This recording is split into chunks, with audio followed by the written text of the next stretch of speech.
एका मुलासाठी मी माझं शिक्षण पण थांबवलं, घर पण सोडलं.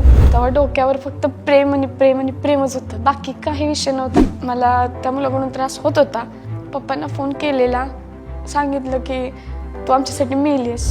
मला त्या कामामुळे माझं पोट भरते, त्यामुळे मी माझ्या कामाला जास्त प्राधान्य देते. जे होतं ते चांगल्यासाठी होतं, फक्त कमी येते मम्मी पप्पांचे, बाकी कोणाची नाही. माझी बोलायची कधी धाडस नाही झालं.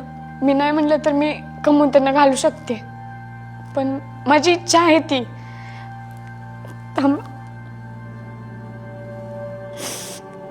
आज तुम्हाला मी माझी रिअल स्टोरी जी आहे, माझी पूर्ण जी गोष्ट आहे लाईफची, ते सगळं तुम्हाला सांगणार आहे. जे माणसांचा दृष्टिकोन आहे आता माझ्याकडे बघण्याचा, की ही डान्स करते, ही छपरी आहे, असं वगैरे काही, तर मला वाटतंय थोडं काही ना तुमचा बघण्याचा दृष्टिकोन बदलेल.